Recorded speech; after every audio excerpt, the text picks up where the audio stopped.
Buen día, Leticia, Samara y a todos los que están hoy conectados, los que después van a ver la clase. Espero que se encuentren muy bien. Y hoy la idea es que podamos continuar con este desarrollo que hemos venido haciendo de las estrategias para un aprendizaje significativo de la Biblia. Entonces, permítanme que ya les estoy aquí compartiendo pantalla y voy a organizar acá para poder estar viéndolos mientras que estamos acá socializando. Em, Hace 8 días nos quedamos en algunas de estas herramientas que estamos aprendiendo para hacer una mejor comprensión del texto, y lo que hablábamos es que en la medida en que mejor lo comprendemos, mejor lo vamos a poder socializar. Dentro de las estrategias pedagógicas que tenemos, vamos a partir de una comprensión, una interiorización mejor del texto y asimismo una mejor socialización con el grupo que nosotros estemos en ese momento pues trabajando, o en nuestras familias también, porque todas estas herramientas nos sirven también para aplicar al interior de la familia. Y hace 8 días entonces, bueno, este es el segundo módulo, la segunda parte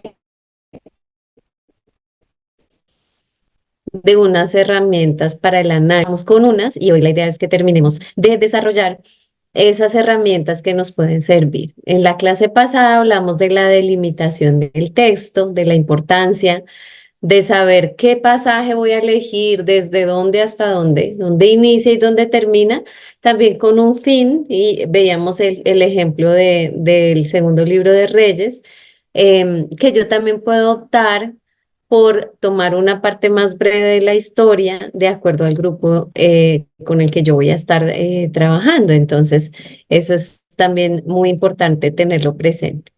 Y alcanzamos a desarrollar estos tres aspectos de los contextos, ¿cierto? Contexto histórico, el del autor o la comunidad y el literario. Nos quedó pendiente de géneros literarios, que ya lo vamos a desarrollar, porque estos tres primeros, el A, B y C, hacen parte como de un gran bloque de herramientas que, dentro de un lenguaje un poquito más técnico, sin el ánimo de complicar el ejercicio, pero para que sepan que eso existe en el mundo de las ciencias bíblicas, son los métodos diacrónicos, los que nos llevan a estudiar el texto dentro de su contexto, entender por qué fue escrito, cuándo fue escrito, con qué intención. Bueno, todo eso son ese tipo de herramientas. Y aprovecho para invitarlos a que participen en el foro que estaba desde la clase pasada abierto. Una de ustedes se animó a participar porque la pregunta está orientada a cómo vamos a acompañar a nuestros niños, niñas y adolescentes en algunos de estos pasajes bíblicos que no son tan fáciles de comprender, porque puede que tengan un alto contenido de violencia. Y entonces decíamos, ¿qué podemos hacer para que los comprendan mejor? Y alguna de ustedes ya respondió, pues precisamente empezar desde los contextos. Y eso nos va a permitir comprender mejor y asimismo actualizar mejor un texto.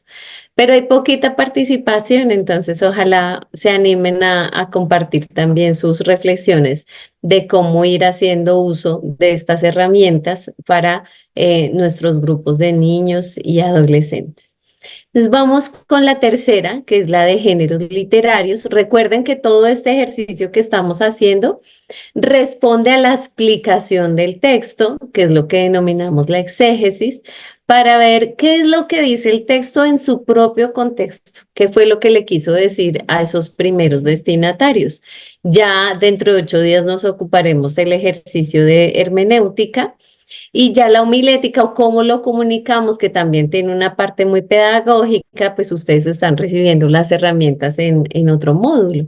Y así queda completo, como que ustedes se sientan muy seguros, muy capaces de hacer el ejercicio como maestros, como docentes, como quienes acompañan ese proceso de que los niños, niñas y adolescentes conozcan la Biblia y conozcan a Dios a través de la Biblia, porque no es solo presentar el libro, sino presentar al Dios que se revela a través de estos textos.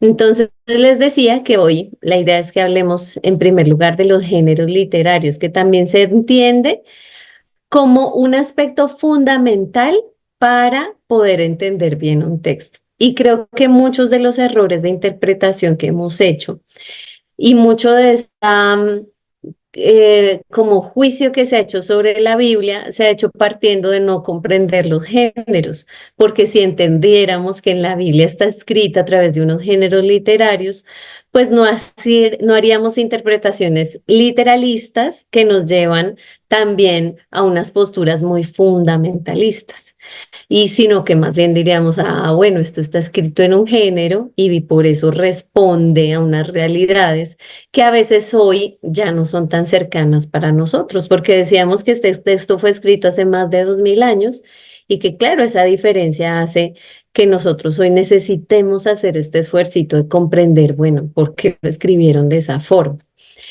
Entonces, los géneros son una comprensión de que el lenguaje se construye a través de palabras y frases para producir un sentido.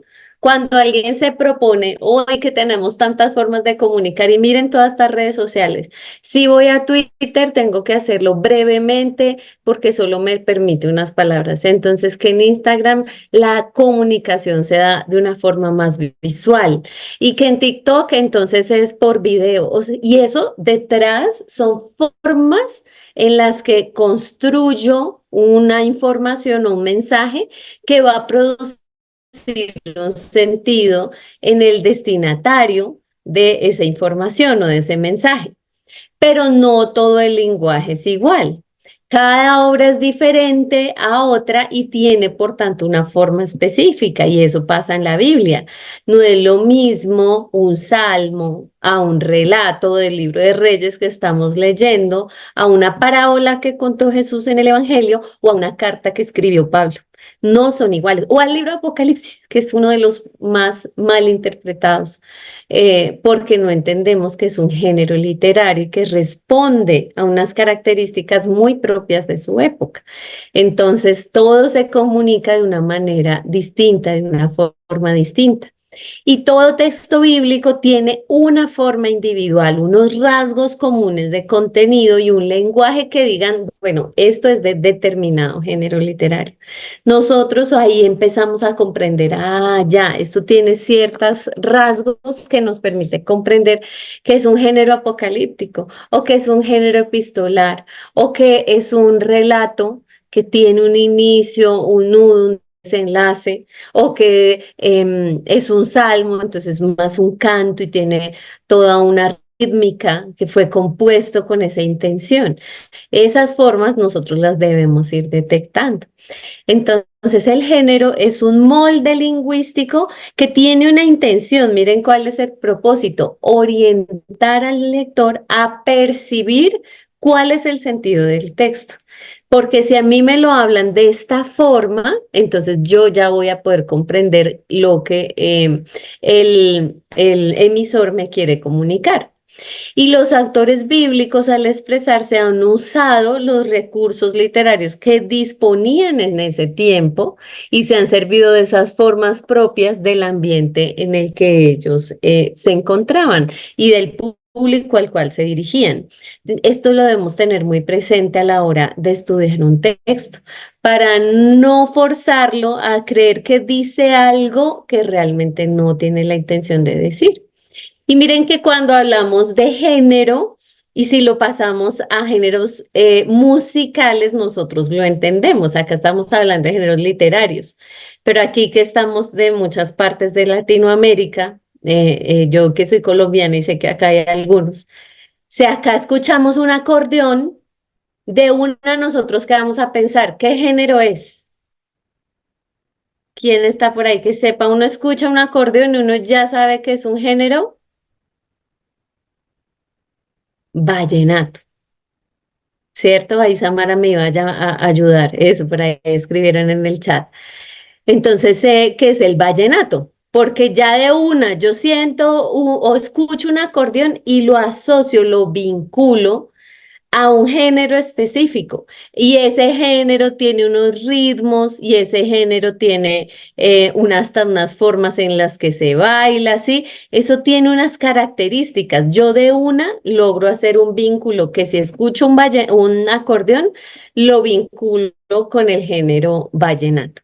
Y así cada uno de ustedes en sus países habrán ciertos instrumentos, ciertos ritmos que de una uno los vincula y dice, uy, esto es salsa, esto es un merengue, esto es un tango, ¿sí? Los sonidos nos llevan a interpretar inmediatamente que me está poniendo un género musical específico y yo no tengo que hacer todo un proceso de interpretación, sino que ya de una vez lo asumo. Eso mismo pasa con los géneros, el pasillo ecuatoriano, acá nos está diciendo Eiber, sí, hay ciertos ritmos que de una vez los identificamos. Eso mismo pasa con los géneros literarios. Lo que sucede es que nosotros, claro, 2000 años después, si nos tocan una canción por allá de hace 200 años, nosotros, uy, pero ¿eso qué es? Yo no sé qué es eso, ¿sí? Eso pasa con la Biblia. Si nos tocan un género literario, nos presentan en el texto un género literario al que nosotros no estamos acostumbrados hoy en día, como es, por ejemplo, la apocalíptica, nosotros vamos a decir, ay, no, ¿eso qué es? O, bueno, a veces ni siquiera decimos eso qué es, sino que lo primero que hacemos es interpretarlo de manera literalista. Entonces, si me hablan de cuatro seres vivientes, o si me hablan de la bestia, o si me hablan, entonces yo lo interpreto con lo que yo tenga de información en mi trasfondo y de una empiezo a imaginar qué puede estar significando. Pero la apocalíptica sí era un género que si los lectores de esa época se acercaban a un texto de estos, lo podían entender más fácilmente, porque sabían que era un lenguaje que se utilizaba de una forma que sigue encriptada para evitar que los imperios opresores entendieran qué era lo que se estaba comunicando y que de fondo siempre hay un mensaje de esperanza. Hay un mensaje que intenta transmitir esperanza en el Dios que les acompaña en medio de la adversidad.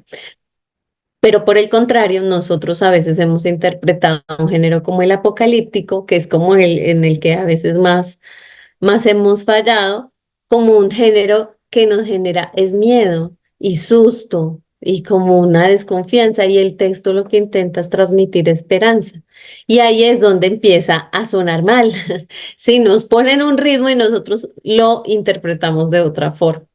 Y entonces, bueno, eso, digamos, en el caso más complejo, pero puede suceder en otros de los géneros que encontramos en la Sagrada Escritura. Entonces, ¿cómo los distinguimos unos de otros? Principalmente por los temas que tratan y por la forma en la que los presentan, la estructura, el lenguaje, nosotros empezamos a identificar cuál es ese género. Y se distinguen por el propósito, ¿sí? El propósito de una historia o de un relato no va a ser el mismo que el de un proverbio o el de una carta. Sí, tienen intenciones distintas para el lector y eso pues lo debemos tener en cuenta, ¿sí? ¿Cuál es la intención al escribir un salmo, un proverbio o al escribir un relato? Dentro del libro, además de grandes géneros literarios que ahorita se los voy a compartir del Antiguo y Nuevo Testamento, también debemos tener presente que hay unas formas más pequeñas o mini géneros literarios o formas literarias, como la cita de una carta, un refrán, un diálogo, una disputa. Entonces, en este caso, nosotros vamos viendo esas pequeñas unidades o esas pequeñas formas en las que se presenta el texto que siguen casi siempre un mismo esquema. Por ejemplo, nosotros podemos hacer un estudio de relatos de vocación y cuando empezamos a ver esos relatos de vocación de los profetas, de los discípulos, de Pablo, empezamos a darnos cuenta que todos ellos tienen una estructura muy similar.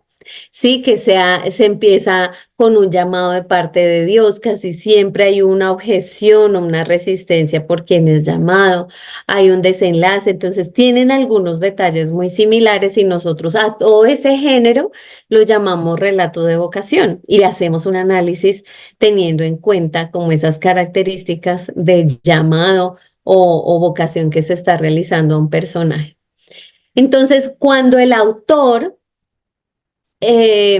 decide escribir, si ustedes hoy se plantearan esa necesidad de comunicarle algo a un grupo de personas, ustedes van a pensar cuál es la mejor manera que conozco, es decir, el género, para comunicar esto, mi mensaje o propósito.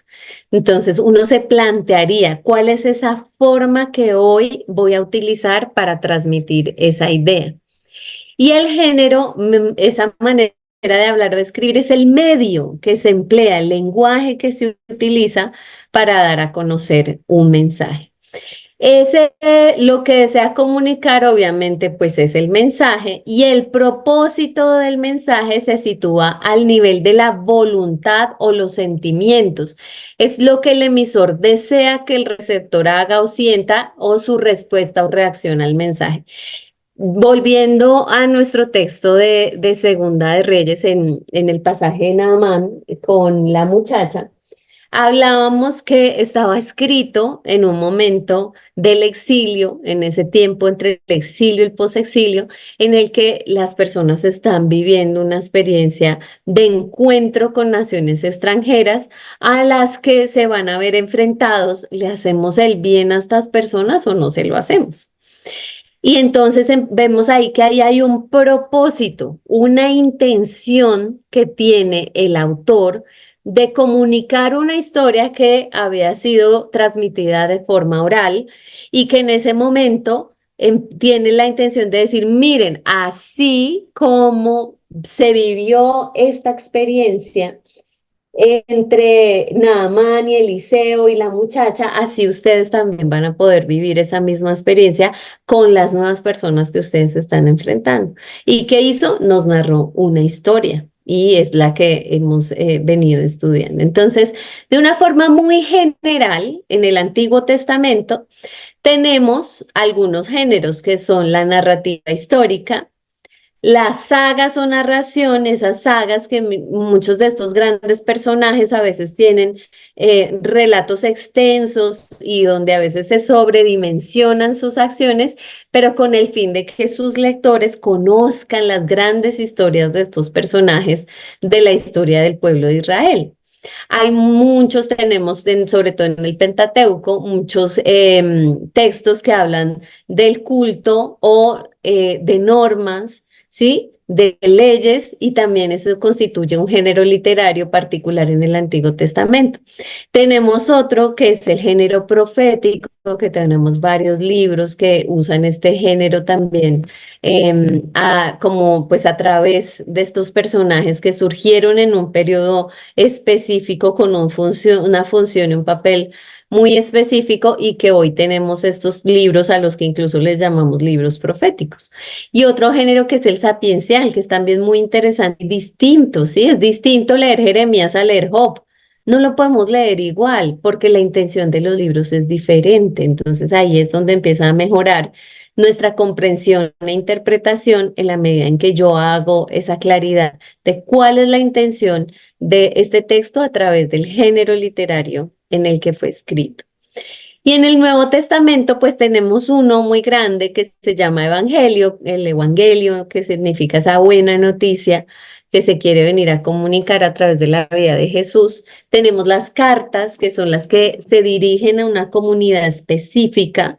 Cuando Pablo le dirige un documento a una comunidad en particular y nosotros podemos llegar a describir quién es esa comunidad, entonces es una carta. Pero también son las epístolas, que son las que se envían a varias comunidades que no tienen un destinatario específico, sino que la intención en ese momento era que muchas comunidades la pudieran leer y aprovecharan, digamos, las enseñanzas que allí estaban consignadas.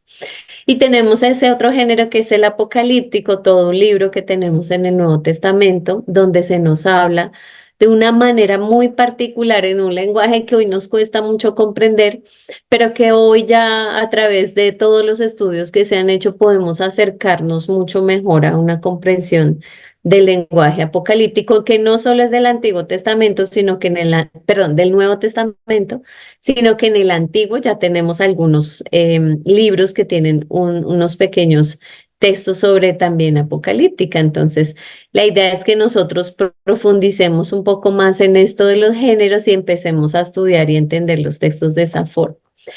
Y como veníamos haciendo el ejercicio desde la clase pasada, cuando aparece esta viñetica en verde, significa lo que ya nosotros podemos hacer en nuestro ejercicio práctico con el texto bíblico que estemos estudiando.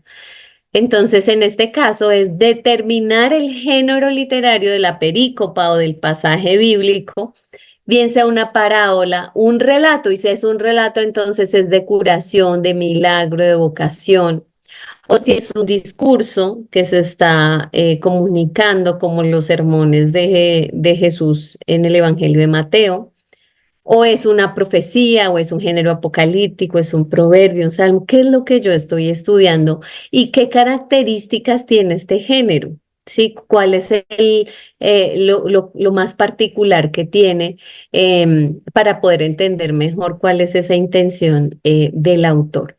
En este caso, entonces, vamos al caso de Segunda de Reyes con Naamán. Entonces, ¿ustedes qué podrían decir? Esto, en primer lugar, como un gran género, ¿qué es? ¿Qué es? ¿Ustedes qué dicen?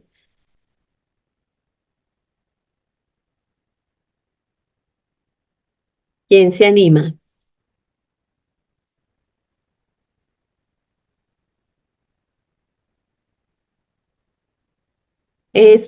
Miremos un poquito de lo que está acá en estos. ¿Cuál podría ser de esos que están allí? Que esos son los grandes. Hay muchas formas más detalladas que lo podríamos decir.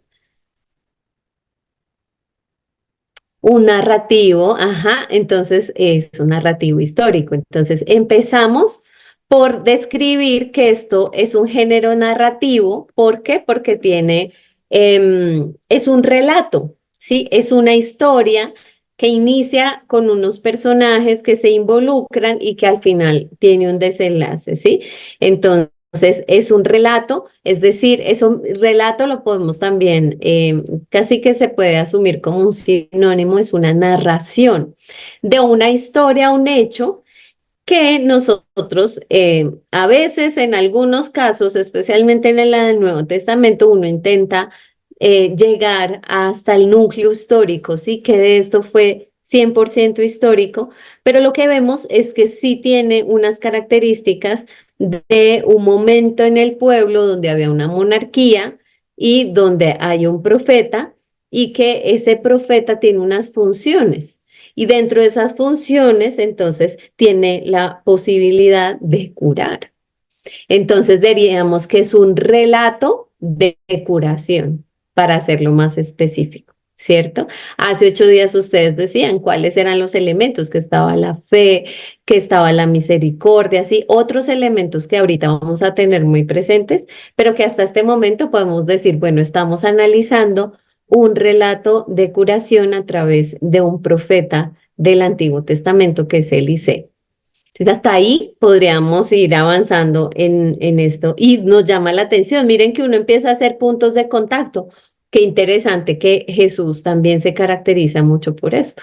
Entonces uno empieza a hacer ahí puntos. ¿Quién más hizo curaciones en el Antiguo Testamento? Bien, empieza uno a tener inquietudes que le llevan a profundizar en este texto.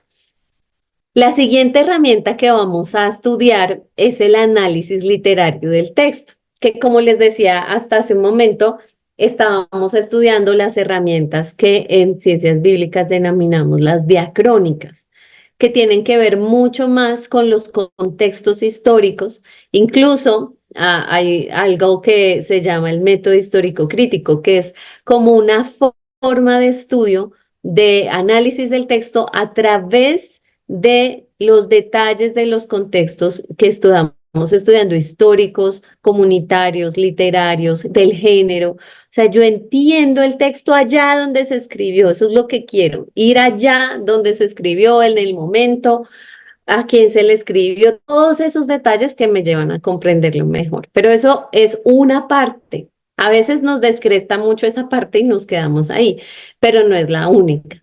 Lo que vamos a ver de estas dos siguientes herramientas tiene que ver con algo que solo se los menciono de nuevo como por cultura general de la Biblia, que son los métodos sincrónicos, pero que también son muy interesantes porque los métodos que denominamos sincrónicos tienen que ver con el texto tal y como está. Sí, ya vamos a estudiar el texto como quedó en la Biblia.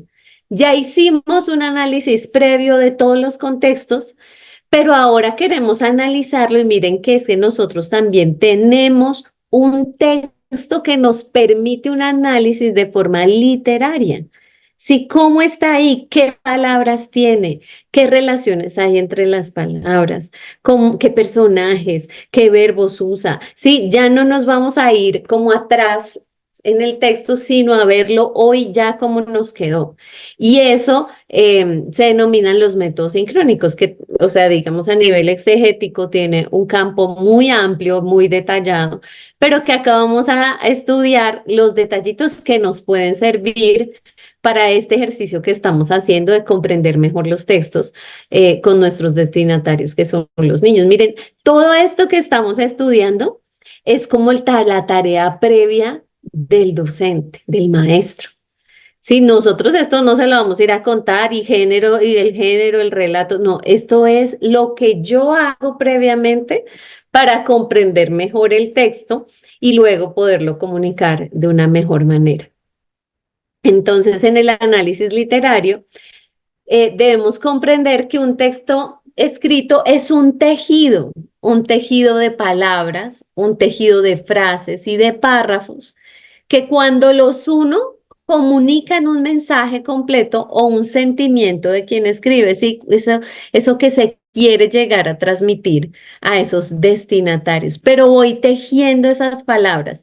Y la mentalidad hebrea sí que le pone a eso mucha atención. Cuando teje y pasa los hilos, se fija mucho en dónde pongo una palabra, en qué lugar dentro de un párrafo, si lo pongo en la mitad, la mentalidad semita o hebrea donde surgen los textos, va a poner mucha atención. Yo les quiero decir algo súper importante y eso súper importante lo voy a poner en la mitad. Y de pronto nosotros no estamos tan acostumbrados que las cosas sean así, ¿sí? O que yo les voy a poner dos palabras, una al inicio y una al final. Y esa va a ser la clave para que ustedes, lectores, entiendan mejor el texto. Entonces, nosotros tenemos que empezar a ser mucho más detallados en la lectura. Con otros estudiantes que tengo, donde tal vez ustedes tienen mucha más experiencia en la lectura bíblica. Ellos hasta ahora están arrancando y entonces decían, ay, no, es que la Biblia hay que leerla despacio.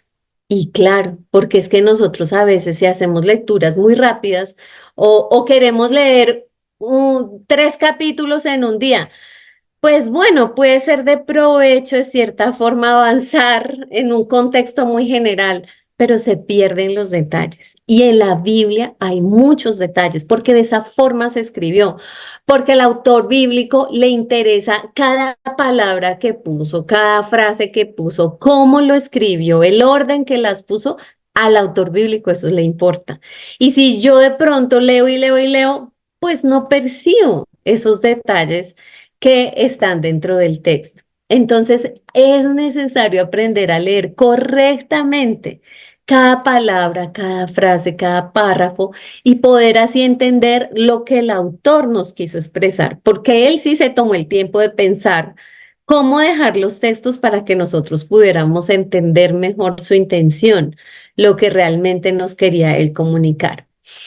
Entonces tenemos como esta división de palabra, frase, párrafo y un texto completo dentro pues de un pasaje bíblico. Y para hacer una lectura provechosa de los textos, especialmente de los bíblicos, sí es necesario entonces aprender a reconocer palabras importantes que nos puedan dar la clave para entender el tema que se está tratando. Si yo elegí un texto y me repite 10 veces la palabra fe, pues el texto no está hablando ni de misericordia, ni de perdón, ni de otro tema, ¿sí? O sea, me está resaltando muchas veces que esa palabra es importante, entonces hay que tenerlo súper presente, esas palabras. Y hacer una lectura serena para saborear las frases, esas que tocan mucho nuestra vida y nos motivan quizás a la reflexión y a la meditación.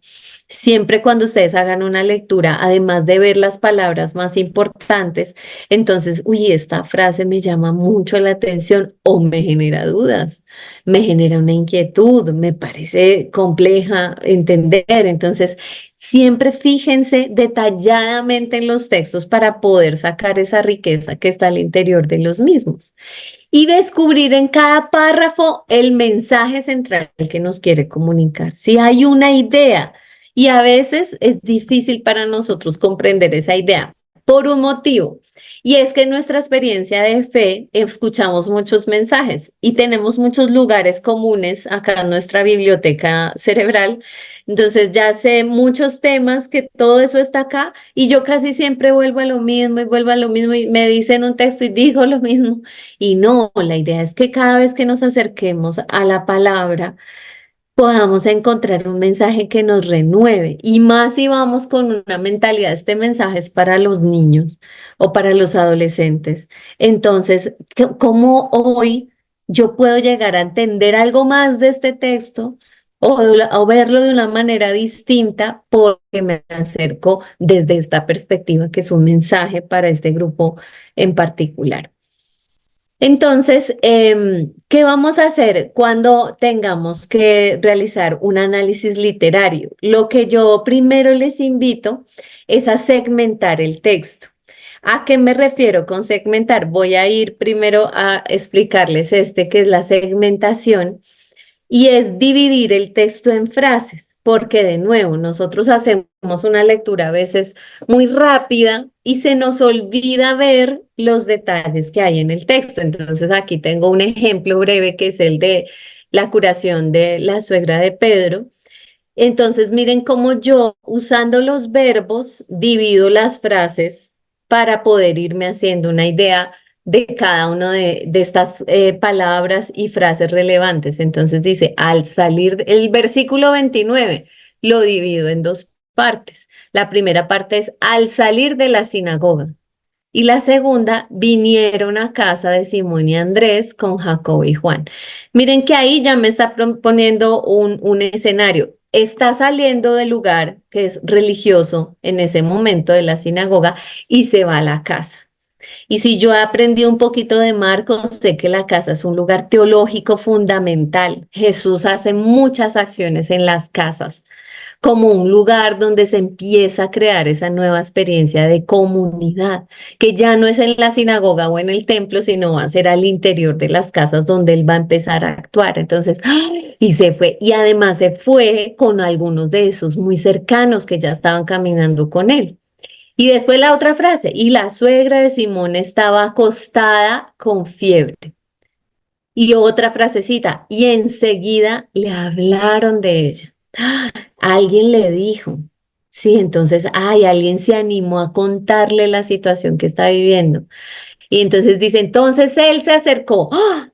Jesús se acercó a una mujer, la tomó de la mano. Ay, no, eso no se podía hacer en ese tiempo. La levantó. Ay, Jesús, miren cómo entra en contacto para hacer una curación. Y después dice, e inmediatamente le dejó la fiebre y ella le servía. Si yo lo divido así, entonces me empiezo a dar cuenta de estos detalles y como al final la respuesta de la mujer a la acción de Jesús es el servicio. Y entonces miren, en 3 versículos empiezo yo a encontrar mucha más información que si yo lo leo de corrido de pronto no lo percibo. Pero además de hacer esta segmentación, yo les invito a dividir los textos en algo que se llama una macroestructura o en escenas, que es yo poder empezar a sacar conclusiones de qué es cada una de las cosas que se está hablando, cómo es la estructura del relato o de la narración. Entonces digo, primero me está haciendo una ubicación espacial de la sinagoga a la casa. Y uno dice, pues eso no es nada, no, eso sí es mucho. Porque les acabo de decir, del lugar que era el lugar de religioso, de la experiencia religiosa, al lugar de casa, donde se vive la familia que Jesús ahora está teniendo, nos ubica.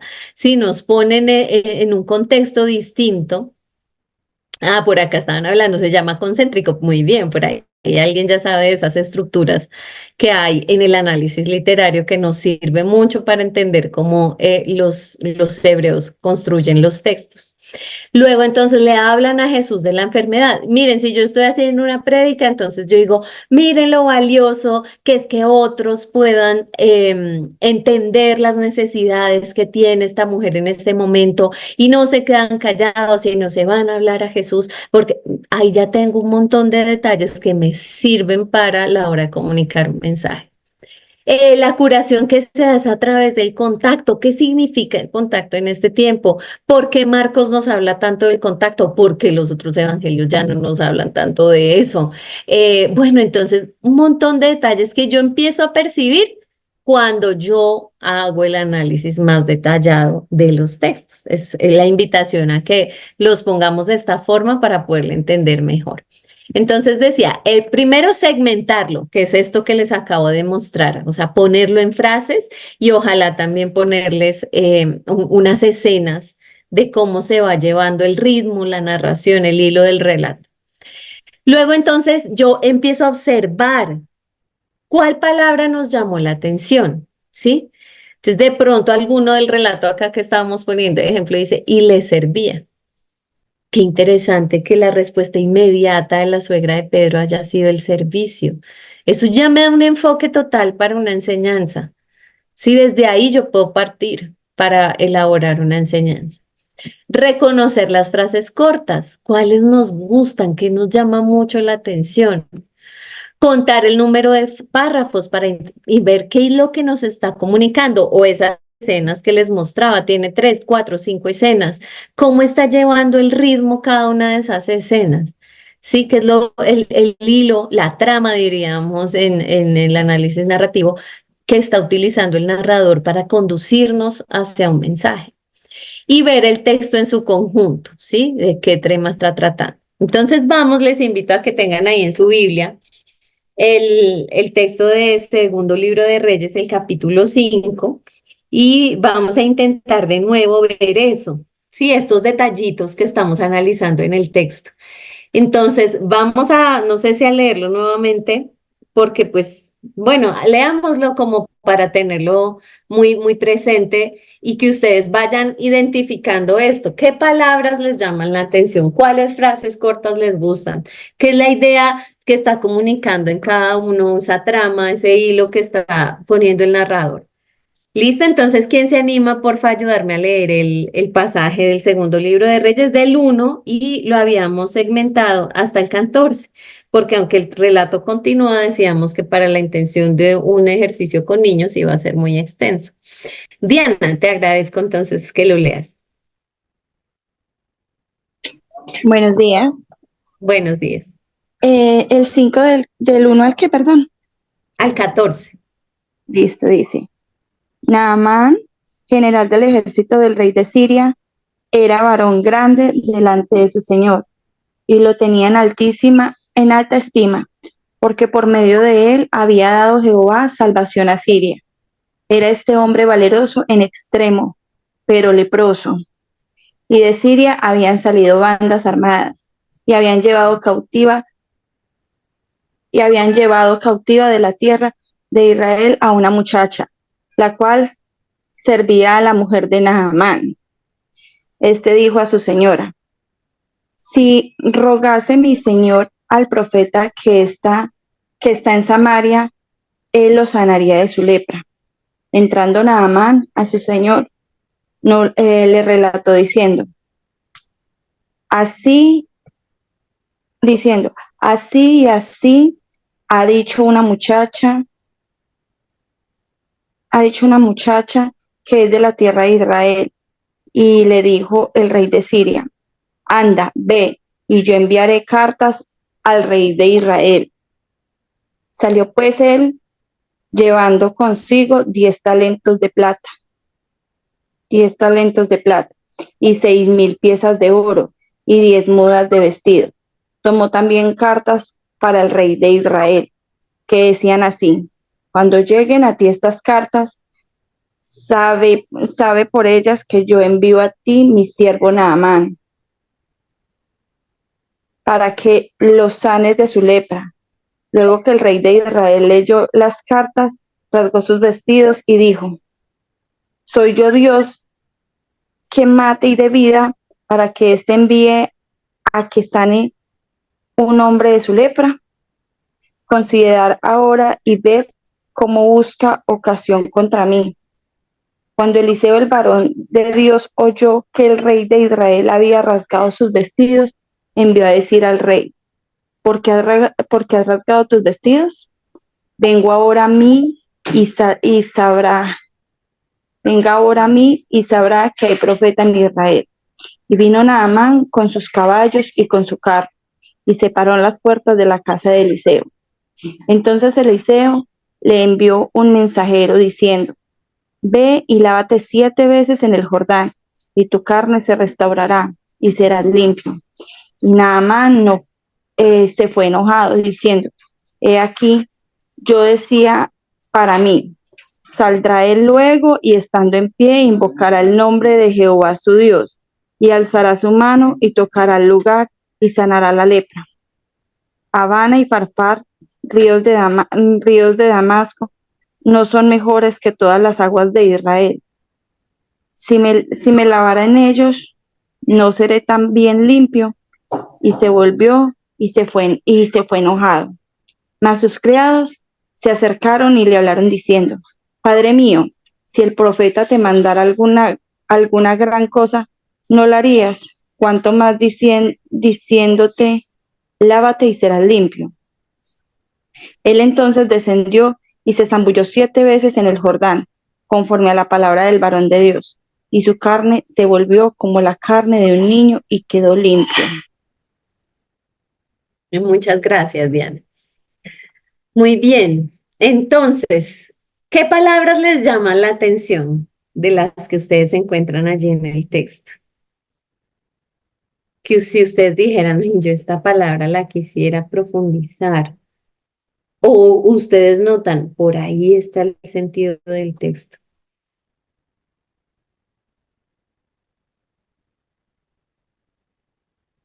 ¿Quién se anima? O frases, si quieren de una vez, si de pronto no distinguen una palabra así rápidamente, alguna frase que ustedes dicen: esta frase es interesante, me llama la atención, siento que el texto resalta eso. A ver, ¿quién se anima?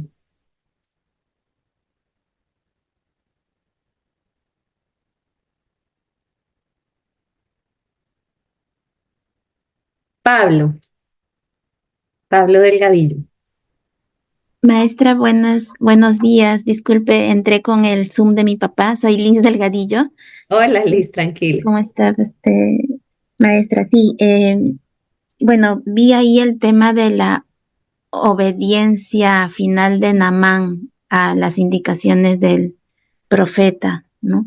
Eso Ujú. es lo que finalmente me llamó la atención porque él estaba reacio y tenía incredulidad, ¿no? Incluso se enojó, pero finalmente creo que con su actitud de 7 veces poder zambullirse en el río, demostró finalmente su obediencia y su fe, ¿no? Ujú. ¿Y dónde encuentras esa frase, Liz? Porque la idea es que uno las distinga del texto directamente. Ah, Sí, sí, en el que tú dices versículo, eso. ¿En cuál ajá, versículo? en el versículo 14, maestra dice, él entonces descendió y se zambulló 7 veces en el Jordán conforme a la palabra del varón de Dios. Ujú. Muy bien, entonces ahí Liz detecta que está el centro del pasaje, que es hacer lo que el profeta había establecido, aunque a él inicialmente no le ha parecido muy sensato, ¿no? No le ha parecido que era lo que se debía hacer. Le pareció como sencillo y de allá habían otros ríos donde yo hubiera podido haber hecho lo mismo. Pero bueno, finalmente lo hace. Muy bien, gracias, Liz. ¿Quién más? ¿Quién se anima a compartir otra frase o otra palabra que le llame la atención del texto? Maritza. Ujú. Abre ahí el micrófono, Maritza, y te escuchamos. Lo tienes Ahí cerrado. sí, ahí sí, ahí sí. Eso, Perdón. listo. Ajá, Sí, gracias. estaba pensando que también al leer el texto me hace, digamos, me resuena como frase cuando habla de conforme a la palabra del varón de Dios, como el poder de la palabra, Ujú. que haya acá autoridad, Es, que haya autoridad en ajá, esa palabra, exacto, muy bien. porque él esperaba un gesto Ahí físico, gira.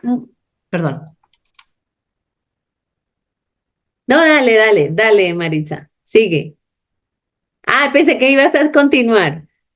Sí, sí, no, solamente decir que yo cuando leí el texto, claro, él, como era una autoridad tan importante, él pensaba que este profeta iba a acercarse físicamente a él, pero aquí nos encontramos con este poder de la palabra, de la autoridad de la palabra de Dios, en este mensajero, en este profeta.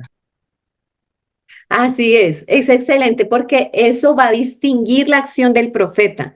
No es necesariamente entrar en contacto, sino, y miren que si lo vemos desde el mundo del profetismo bíblico, es la autoridad y el valor que tiene la palabra. Y que eso lo vamos a ver en otros pasajes con Jesús también. Cuando él hace curaciones donde solamente lo dice y ya se hace, entonces está haciendo ese peso y ese valor que tiene la palabra de autoridad. Entonces, súper, por ahí también va. Eiber, te escuchamos. Y Lorena creo que dijo yo también en el chat, Mm, entonces, Listo, profe. Bueno, muchas gracias por la participación. Como estamos hablando acerca de análisis literario, me llama a mí la atención en este pasaje que estamos estudiando, que el verso 4 dice que entrando Naamán a su señor, le relató diciendo, allá se ha dicho una muchacha que está en la tierra de Israel. Entonces, hubo una palabra que llegó de una muchacha, la mujer de Naamán. Entonces, aquí hay una comunicación de oral, pero también dice que el verso 5 que el rey de Siria le declara y le dice, anda, ve, y yo enviaré cartas al rey de Israel. Entonces me llama a mí la atención que hay aquí un medio de comunicación que es la carta, y esa carta jugó un papel muy importante porque el verso 6 dice que tomó también cartas para el rey de Israel, y cuando el rey dice que leyó la carta en el verso 7, hubo hubo un impacto en la lectura de la carta que el rey, que jugaba un papel importante en aquella época, la monarquía, y vemos que el rey rasga sus vestidos, o sea, esa comunicación escrita marcó la vida del rey, lo hizo reaccionar a tal punto que él rasga sus vestidos y se indignó y se molestó, a tal punto que esa información que llegó escrita llega también al profeta. Eliseo se entera, parece que se divulgó por toda la nación lo que sucedió al rey, porque era alguien muy importante dentro de la nación. Gracias. muy bien, Eiber, me gusta mucho que siempre que haces aportes, ves cosas en el texto muy interesantes que tal vez a veces, miren, no podríamos obviar esas formas de comunicación que hoy Eiber nos resalta, pero claro, tenían toda una intención, el poder que tenía el texto escrito en ese tiempo, la autoridad que también tenía, no solo la palabra oral, sino también la escrita y el peso que tenía en comunicarse de esa forma y los sentimientos que podía llegar a generar de lo que se estaba solicitando en ese tiempo. Muchas gracias. Lorena Valle también dijo yo en el chat. No sé si quieres participar, Lorena. Sí, hermanos, bendiciones. Yo estaba, cuando leí el texto, el número del 5:11, decía, Naamán se enojó y se fue diciendo, yo pensé que el profeta saldría a recibirme y que oraría a su Dios, Creí que pondría su mano sobre mi cuerpo y que así me sanaría de la lepra. Entonces digo, pero si la lepra, o sea, es algo grave, él no estaba suficientemente enfermo, pero cómo ese orgullo, esa soberbia, sí, o sea, me quedo, es como dos cosas distintas. La primera cosa que siento es que tienes que ser humilde porque es como decir el primer paso para acercarte a Dios. ¿Cómo le contesta o sea, cómo contesta él, o sea, que yo soy, ¿no? Naamán, como esta persona del ejército y todo, ¿cómo es posible esas cosas que a veces yo no entiendo en el ámbito normal, no lo entiendo, ¿no? Las actitudes a veces de nosotros son equivocadas, ¿no? Y veo que más aún cuando tú estás en busca de un milagro que quieres pedirle al Señor. Eso es. Gracias, Lorena, porque ahí pones la atención en un aspecto. Miren cada uno sus aportes tan valiosos como enriquecen el texto. Lorena pone la atención, y bueno, también la había mencionado Lisa ahorita, y es el orgullo, ¿sí? O sea, yo soy una persona importante, yo merezco atención, yo merezco que venga y me mire y me diga y me se encuentre conmigo, ¿sí? Pero el profeta, porque es lo que Maritza decía, con el valor y la autoridad que tiene la palabra, hace esa invocación a la acción de Dios a través de un signo, que es lo de ir a sumergirse 7 veces. Y claro, desarma el ego o la soberbia o el orgullo que en ese momento este personaje tiene y pues va a ir a hacer la acción finalmente, que aunque le cuesta, bueno, lo hace. Eiber creo que volverá a levantar la mano. Sí, profe, por aquí nuevamente. Algo que me llamó la atención ahora que Lorena está participando es que en la lectura también nosotros encontramos, porque tenemos que mirar, ubicarnos en el contexto histórico y mirar bien a fondo qué significado tienen esos ríos de Damasco, porque habla acerca del reproche que hace Naamán y él reclama y dice, ¿acaso no hay mejores ríos en Damasco? Habana y Farfar son ríos mejores. Entonces, eso nos daría más amplitud en entender más el contexto que se estaba viviendo, el conocer cuáles eran esos ríos y también cuál es el río Jordán y por qué Naamán no quería zambullirse allí. Eso le da más amplitud. Otra parte importante también es pues el siervo, porque dice que los siervos lo hacen caer en razón y aquí pues esos siervos hasta arriesgan su vida, porque si uno mira el contexto, el siervo casi siempre, y más la Biblia, el Nuevo Testamento dice que el siervo no es más que su señor, el siervo hace lo que hace su señor. Así que el deber de ellos era quedarse callado y obedecer a lo que Naamán quería. Él quería irse y no quería zambullirse, pero vemos que son tan impactados en la actitud de Eliseo y que de seguro algo entendían ellos acerca del profeta de Dios, que ellos le piden a su amo, a su señor, que lo obedezca. Así le hubiese dicho otra cosa peor, que la hiciera, pero que obedeciera. O sea, hay una comunicación tan fuerte en estos siervos, parece ser que son hombres muy cercanos a Naamán, porque lo hacen caer en razón. Lo hacen cambiar de opinión, hace que por fin haga lo que se le pide, aunque no le parezca a él. Muy bien, gracias, Eiber. ¿Y Liz? Sí, maestra, buenos días. Disculpe que no active la cámara, solo que mi internet está medio lentito. Tranquila. Yo mencioné justo en el chat algo que me llamaba la atención, era que la forma en cómo presentamos la situación, y era que mientras muchos desde un principio hablan, ¿no?, de será sano de la lepra y se sanará y será sano, cuando llega esto a Eliseo, él de frente dice la palabra para que sea limpio, ¿no? Y luego, al final del versículo 14 también se menciona y será limpio. Entonces a mí me llamó mucho la atención de cómo es que una sola situación en diferentes personas lo vemos quizás sería como para un mensaje, ¿no? Que debe haber un motivo del escritor ¿verdad? Del por qué las dos expresiones son distintas. Porque ciertamente uno dice, ¿no? Está de la lepra, está enfermo de lepra, ¿no? Pero por otro lado uno dice, y queda limpio. Entonces, creo yo que debe haber un interés del escritor del por qué resaltar, mejor dicho, la expresión de ambas partes, ¿no? Ante una sola situación hay dos diferentes expresiones o quizás formas de ver, y que en el versículo 14 se sentencia, ¿no? Y quedó limpio. Eso quería resaltarlo porque sí entiendo yo que es como para también, aparte, como que estudiar el propósito de estas expresiones. Muy bien, Liz. Miren, eso es análisis literario, empezarse a fijar en esos detalles que existen de cómo se expresan. Y una de las razones, Liz, que podríamos ir más o menos concluyendo de por qué ese cambio es cómo son entendidas las enfermedades de la piel en este tiempo, que tienen que ver con el código de pureza que están en Levítico, donde se entiende que si una persona tiene una enfermedad en la piel, se considera impura.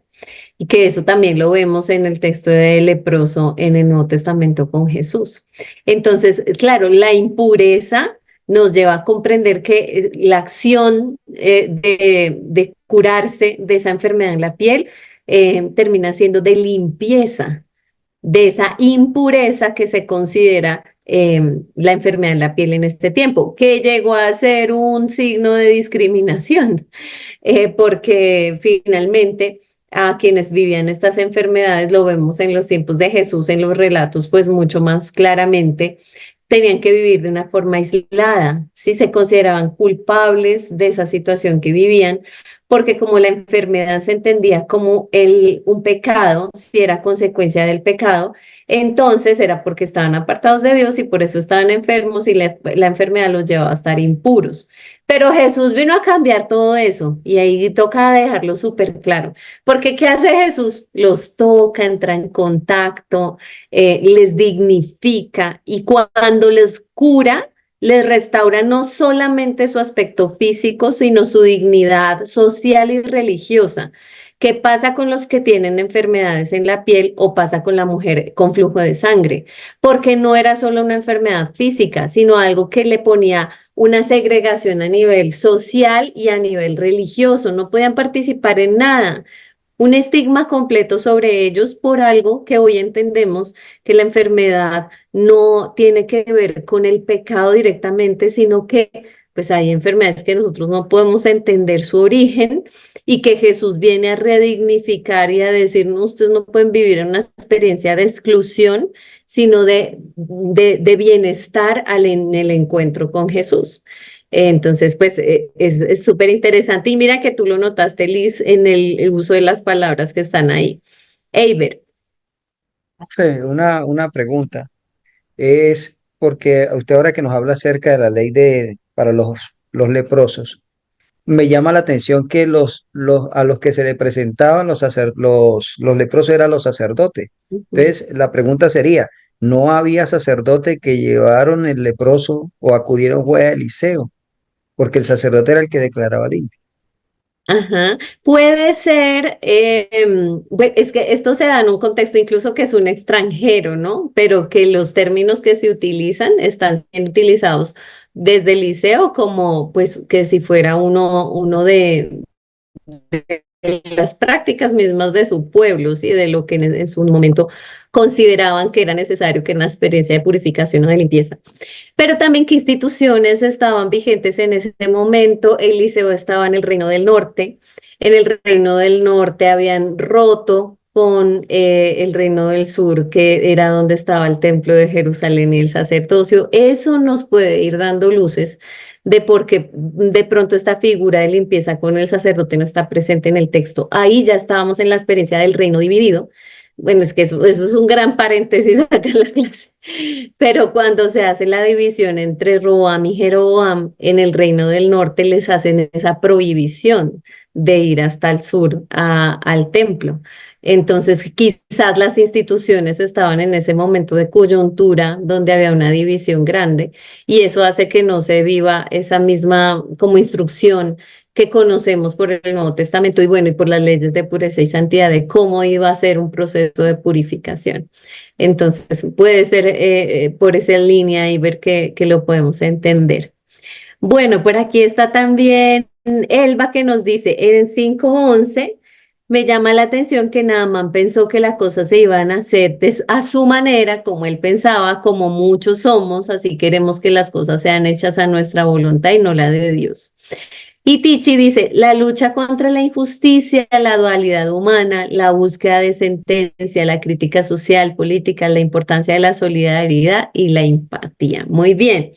Podríamos seguir hablando porque son 14 versículos, seguramente algo nos llamaría mucho la atención, pero no olviden que como estamos en perspectiva de los niños, niñas y adolescentes, pues tenemos que también fijarnos por ahí en donde está la expresión de la niña, que sería muy importante resaltarla.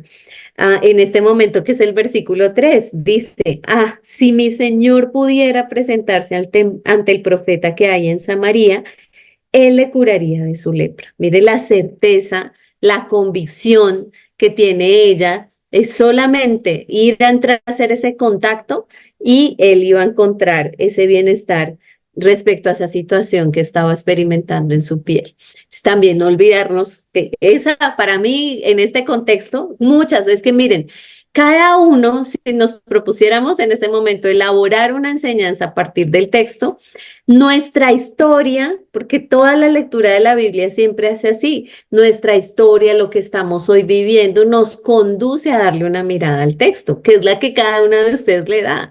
Sí, entonces unos ven a unos aspectos que otros no, pero eso se trata de la diversidad que podemos tener nosotros al entrar en contacto con el texto, porque somos nosotros esos sujetos de lectura que empezamos a destacar aquello que más nos va llamando la atención de acuerdo a nuestra historia de vida, al momento en el que hoy estamos, al grupo en el que nos estamos dirigiendo.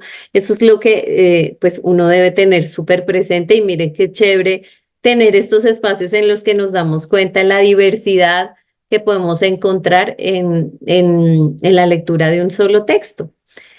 Y que eso nos vamos a encontrar en un salón de clases, que muchos van a empezar a hacer distintos aportes y que la idea es uno poder pues responder a esas inquietudes que van a ir surgiendo en un salón cuando compartimos un texto así con los grupos pues que tenemos de interés.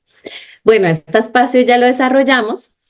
Y lo otro entonces es, bueno, una vez yo elijo qué es lo que más me llama la atención, empiezo a también hacer algo que se llama en las herramientas bíblicas el análisis semántico, que trata o busca conocer el significado de esas palabras en un texto bíblico y su relación con la obra del hagiógrafo o del autor sagrado, buscando llegar a conocer el sentido de las palabras y la intencionalidad del autor sagrado en la redacción de su obra. Todo este párrafo, ¿qué quiere decir? Miren que nosotros a veces cometemos un error, y creo que ya lo había mencionado previamente en estas clases, y era, si vamos a hablar de fe, vamos a hablar de fe desde qué evangelio o desde qué libro. Si nosotros acá vamos a resaltar alguna característica de este pasaje, lo debemos hacer en eso, en el contexto libro, de los libros de Reyes, particularmente en el contexto del profetismo. Miren cómo no, en otros relatos no se nos hablan tanto de estas experiencias de curación como si, por ejemplo, en los otros profetas escritores no es tan común como si ocurre acá con Elías y Eliseo. O sea, estos dos profetas fueron muy particulares. Entonces yo pude empezar a indagar un poco más de lo que significa una palabra específica dentro de este relato o este gran contexto que son las obras de Samuel y Reyes, porque todas estas obras van como de la mano. Asimismo, entonces, esa semántica, cuando yo empiezo a buscar el significado de algunas palabras, me es mucho más fácil que yo pueda hacer una reflexión que conduzca a la pastoral y hace accesible mucho más la comprensión de ese mensaje bíblico. Tal vez este texto, como es amplio y no hemos encontrado así, bueno, tal vez la palabra curación o la limpieza, por ejemplo, en la inquietud de Liz. Liz podría empezar a ir a un diccionario bíblico teológico a entender qué significa ser limpio en la Biblia. Y ahí particularmente, si hay alguna distinción en ese diccionario de la limpieza dentro del Antiguo Testamento y en alguno de estos relatos. Entonces, creo, bueno, ya voy a mostrarles algunos, pero sí es lo ideal que ustedes hagan una lista de esas palabras clave. O si ustedes quieren indagar, bueno, cómo se entendía la lepra en este tiempo, o el término de limpieza, o cómo eran las curaciones que se relatan en el Antiguo Testamento, o quién era un profeta, si de pronto yo hasta ahora estoy empezando y quiero entender, oiga, cómo eran los profetas en esa época. Entonces yo puedo empezar a buscar cada una de esas palabras que a mí me llaman la atención, pero lo ideal es que se realice sobre aquellas que gira el sentido del texto. Si yo estoy por allá leyendo Romanos y Pablo habla de justicia y justicia y justicia y justicia, y yo quiero entender qué es justicia en Pablo, porque eso, pues, sí, para poder entender mejor ese texto. O si estoy hablando, leyendo Corintios y hace por ejemplo, las tres principios fundamentales que nos habla la fe, la esperanza y la caridad. Oiga, esos tres temas que él va a desarrollar, pues yo los puedo indagar y profundizar en un diccionario bíblico teológico, pero siempre en el contexto que estoy leyendo. Porque yo que a veces escucho, entonces digo, la fe es lo más importante y estoy en un evangelio. Y es que la fe en Hebreos, no, un momento, ¿sí? La fe en el Evangelio, la fe en Hebreos, todo nos enriquece, todo complementa mi comprensión, pero yo no puedo explicar lo que dice un libro con otro. Los diccionarios, por lo general, les voy a mostrar por acá. Los diccionarios diferencian y hacen ese recorrido. Miren, este esfuerzo que hacen los que editan, y creo que Sociedades Bíblicas también tiene varios de estos grandes diccionarios de la Biblia o bíblico-teológicos, que son muy importantes para poder profundizar en estos términos. Y ellos nos hacen un recorrido. Van y nos dicen, miren, la alianza en el Nuevo Testamento, en el Antiguo Testamento, la alianza con Abraham, luego la alianza con Moisés, la alianza en Jeremías, la alianza en el Nuevo Testamento, la alianza con Jesús, y nos va haciendo un recorrido por este que es un gran término teológico, y entonces si yo estoy estudiando particularmente a Abraham, pues profundizo en eso que me está hablando el diccionario respecto a este tema en particular que yo estoy estudiando. Entonces, una invitación, no sé, bueno, el acceso a veces a los diccionarios no es tan fácil porque, bueno, no, tengo que también decirlo. Hoy en Internet se han también ampliado las posibilidades de encontrar, pero no todo a veces es tan apropiado. Pero si ustedes en sus lugares, en sus comunidades, tienen las posibilidades de tener acceso a diccionarios bíblico-teológicos, pues es una gran ventaja porque esto les da unas miradas profundas de temas que son transversales en la Sagrada Escritura. Sé que hay algunas aplicaciones que hoy lo permiten, pero obviamente eso implica pues como una noción un poco más profunda de pues no solo de la parte bíblica, sino también de la tecnología que uno pueda como indagar fácilmente en ciertas páginas. Pero sé que muchos de ustedes puede que ya tengan la posibilidad de acceder a un diccionario bíblico teológico y eso les va a dar una gran posibilidad de profundizar en los temas. Y como les decía hace un momento, esa es un gran puente para uno poder hacer la actualización más pastoral, porque yo digo, yo ya comprendí qué es la fe, qué es la caridad, bueno, cada uno de los temas en un pasaje particular que pueda estar estudiando a la luz de lo que encuentro en estos diccionarios. Entonces les decía, realizar la lista de palabras clave, explicar el significado de cada una de ellas y del sentido que tiene en el estudio del texto que yo estoy analizando en particular. ¿Han tenido acceso a diccionarios bíblico-teológicos? ¿Les es familiar un diccionario bíblico-teológico? ¿Nunca han consultado uno? Por ahí Maritza fue a traer algo, vamos a ver si tiene. Nuevo diccionario de la Biblia, mira, maravilloso. Ahí ya tienes una gran herramienta, Maritza, para hacer eso. Entonces tú buscas ese término y lo que les digo, siempre en el contexto en el que están, si estoy en el antiguo, si estoy en el nuevo, yo me puedo dar una mirada muy general y después ir cada vez más al detalle del pasaje que estoy estudiando. Uno como el que Maritza nos comparte es maravilloso poder contar con ellos. Sé que esos son un poquito más costosos porque, claro, es que tienen una gran cantidad de información y el esfuerzo por desarrollar un texto como ese es muy grande. Pero si algún día tienen la posibilidad de tener uno, de acceder a uno, pues sería muy, muy interesante en estos ejercicios de comprender mejor los textos bíblicos. Y bueno, muy bien. ¿Alguna inquietud, pregunta? Vamos bien hasta ahí dentro del análisis. Bueno, por aquí dice, tengo el Holman Diccionario Bíblico Ilustrado. Súper. O sea, yo sé que ustedes ya muchos pueden que tengan ese acceso. Mire, Eiber también nos está mostrando, pero es que se borra un poquito. Ponlo como hacia la izquierda, no sé cómo, porque es que se dibuja ahí. Eso ya. Queda difuminado. ¿Cuál tienes? Cuéntanos tú con tus palabras, porque con la imagen. Ya, usos y costumbres de la Biblia, manual ilustrado. Maravilloso. Nuevo diccionario de la Biblia también los tienen. Miren qué chévere, me alegra mucho que ustedes ya tengan esa inquietud por ir encontrando herramientas que les ayuden a interpretar mejor el texto. Esas herramientas son muy útiles y ya tenerlas en casa, pues es una gran ventaja. A los que no los tienen, pues anímense, ya saben que existen y que tienen la posibilidad de ampliar el conocimiento de algunos temas de la Biblia o la gran mayoría con este tipo de diccionarios. Y nos vamos para la última herramienta de estas que vamos a compartir de los aspectos sincrónicos, que tiene que ver con uno muy particular que denominamos nosotros el análisis narrativo.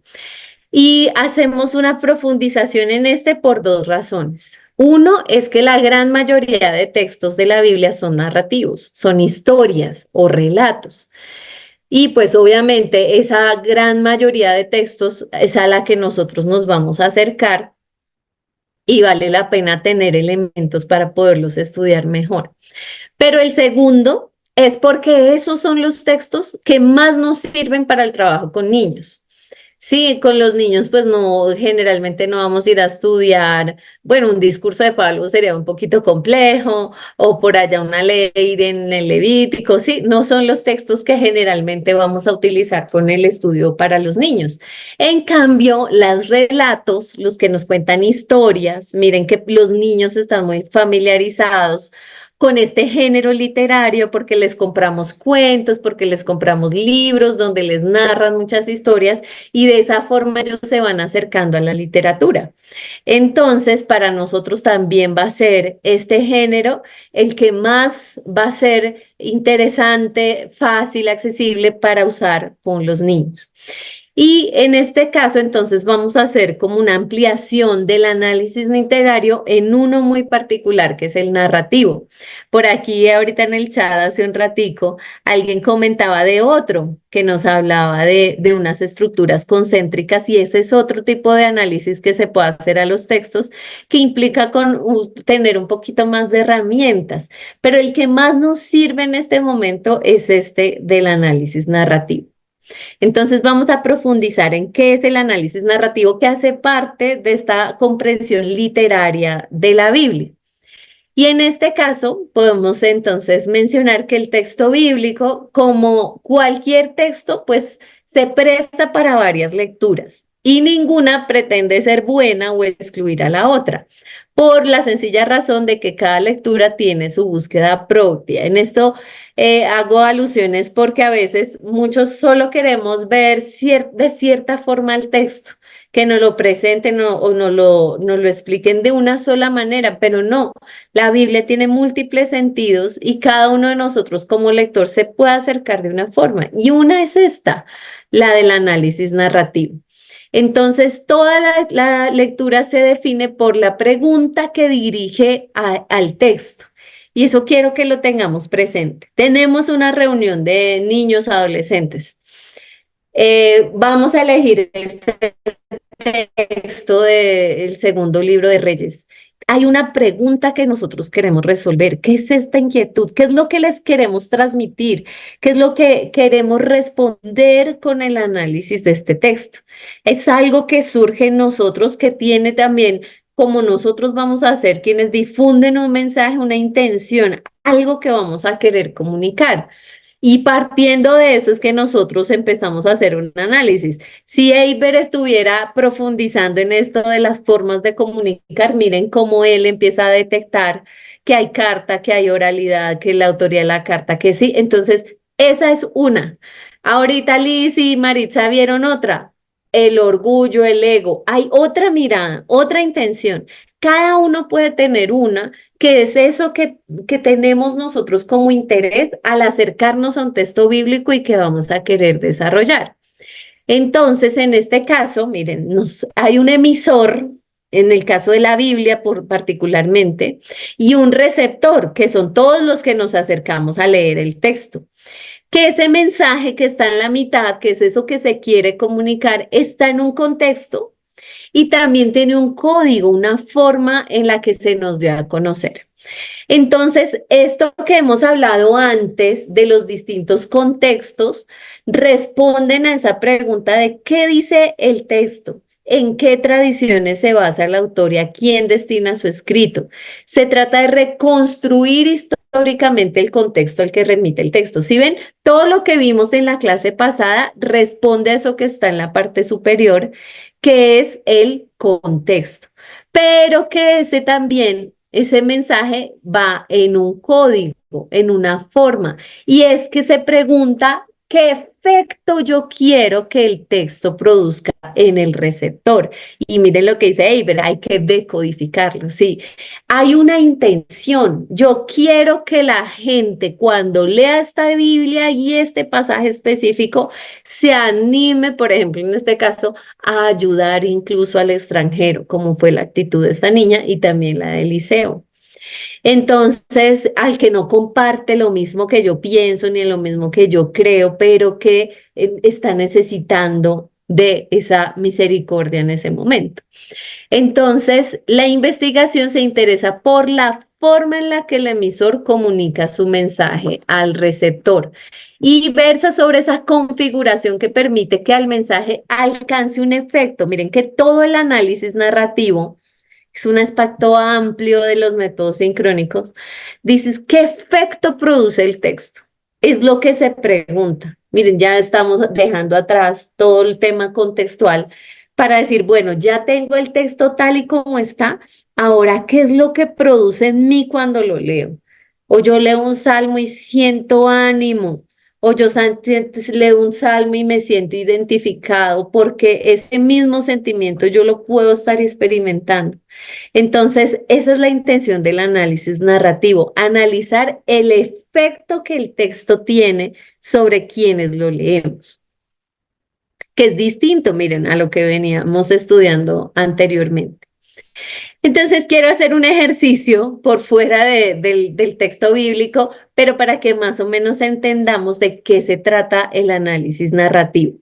Y es que hay muchas maneras de transmitir o narrar la misma historia. Yo les voy a contar 2 ejemplos. Presten mucha atención de lo mismo.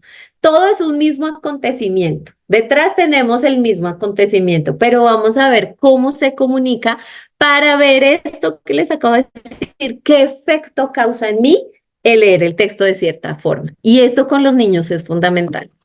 Dice, durante una hermosa tarde de junio, Natalia pasea y cruza sobre el puente del río Magdalena, un río acá de Colombia. Observa la corriente de agua y la espuma que se produce cuando el agua choca con una piedra. ¿No hay un pez allá tras la piedra? Natalia se inclina y se inclina aún más, pero de repente pierde el equilibrio y va a caer al agua. Se agarra con todas sus fuerzas a la barandilla del puente, pero pronto sus brazos flaquean. Quiere gritar, pero el miedo se le anuda en la garganta. Va a caer en la burbujeante agua. Es entonces cuando alguien que pasa se precipita, la sujeta por los hombros y la echa hacia atrás y ya está segura. Una forma de contar una historia. Ahora vamos a ver otra. Dice, ayer a las 11:45 a.m., la pequeña Natalia Espinosa, de 5 años, ha estado a punto de caer desde el puente del río Magdalena. Por fortuna, una persona paseaba por el lugar de la escena y pudo retener a la chiquilla antes de que cayera al agua, abundante en ese lugar. Natalia agradece que no ha sido más que un susto. ¿Cuál les gusta más? Nos está contando el mismo hecho, ¿cierto? Nos está narrando exactamente lo mismo, pero nos lo cuenta de formas distintas.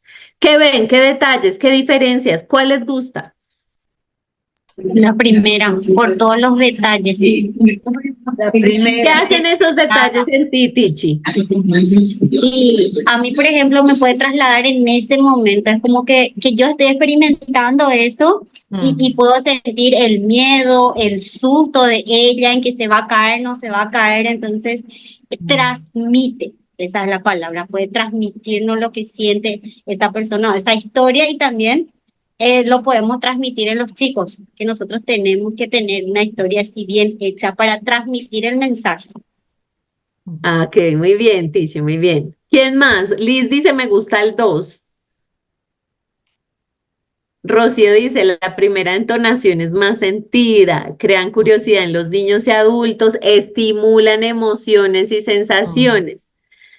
Lorena dice, está bien que a mí me guste la segunda forma, pues claro, porque a todos no nos gusta lo mismo y la forma, claro, alguien prefiere algo más detallado. Miren que tiene como una perspectiva más de noticia, ¿no? O sea, nos está contando una noticia con unos hechos más objetivos porque toma como distancia de la situación y nos estás narrando unos hechos como un hecho noticioso. En cambio, en el otro se involucra, por lo que Tiche dice, están las emociones ahí más involucradas. La primera cuenta los detalles, causa inquietud, que es saber qué va a pasar, claro. Y no es que haya una mejor que otra, son distintas formas. Y eso mismo puede pasar con la literatura en general o con los libros de la Biblia. A mí me gusta, por ejemplo, a mí mi evangelio favorito es Marcos, porque me muestra un Jesús con muchos sentimientos, porque le pone muchos detalles al texto, porque le pone una atención que yo quiero saber qué va a pasar, y a otros no, les gusta Juan porque es más teológico, porque su lenguaje es como más poético, usa más signos. Entonces hay quienes les gusta, o sea, eso está bien, sí, eso no, cada uno tenemos esos intereses distintos, pero en particular no es que haya una mejor que otra, hay distintas formas de contarlo. Y lo que pasa es que en la Biblia encontramos muchos más ejemplos del texto 1, ¿sí? ¿Por qué? Porque son relatos que quieren causar un efecto en el lector. El primero, como ustedes decían, dramatiza la caída, adopta el punto de vista de Natalia, su proyecto, su miedo, su liberación por un desconocido. El segundo trata el drama a distancia, adoptando más el punto de vista del Salvador. Quizás el periodista le ha preguntado al que pasó por ahí y le ayudó. Entonces, esto pasa, por ejemplo, en los evangelios. Pasa el punto 1, en el que el narrador nos cuenta muchas de las cosas que vivió Jesús y se involucra y nos dice las palabras de Jesús y que sufrió y que en un momento sintió una angustia. Entonces nosotros nos involucramos en el texto porque nos identificamos con esos sentimientos. Cuanto más, por ejemplo, aunque bueno, no es este género los salmos, pero en los salmos lo que buscan es una identificación total, porque los redactaron salmistas con las mismas emociones, sentimientos y experiencias de vida, aunque ese es otro género literario. Pero en el análisis narrativo, en José, cuando va y se encuentra con sus hermanos y que él no dice quién es y después dice que él se va a llorar a escondidas de sufrir todo lo que había pasado cuando los vio y los escuchó. Claro, nos involucra completamente en el texto. Entonces, en la Biblia encontramos mucho más de esa primera opción, que es el relato bíblico. Toda la fe de Israel, igual que la fe de esos primeros cristianos, se formularon de esa forma, a través de los relatos, y nos recuerda que no hace surgir un pasado muerto, ¿sí? Un relato bíblico no es eso que se quedó allá en el pasado, sino que establece la pertinencia teológica que esos acontecimientos tienen hoy en el presente, porque yo me puedo identificar con la mujer con flujo de sangre que se gastó todo lo que tenían los médicos, que ya no tenía ninguna otra opción y que ella solo pensaba que tocando el borde. Entonces yo me imagino en eso, porque tal vez yo estoy viviendo una situación límite, porque yo también he gastado un montón de dinero, porque he buscado ayuda y no la he encontrado. Me involucro porque el narrador me va contando detalles que me permiten a mí identificarme con el texto.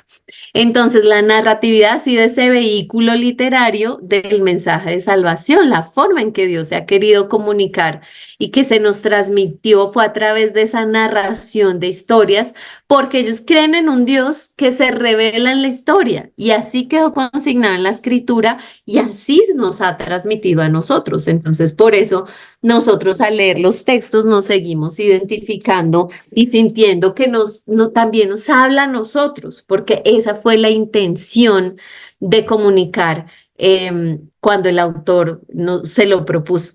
Dice Liz por acá, puedo ver esas distintas formas de comunicar los libros históricos que son narrativos versus con los libros proféticos en las que el lenguaje son más figurativo. Claro, el profetismo va a tener otra forma de comunicar, donde hay más discursos, donde hay más una intención argumentativa y en ese argumento tratar de convencer a la gente de que haga algo o deje de hacer algo. Por lo general era el volver a la alianza con Yahvé. Y claro, ahí Liz va notando las diferencias del lenguaje, de cómo se usa el lenguaje en cada uno de estos libros.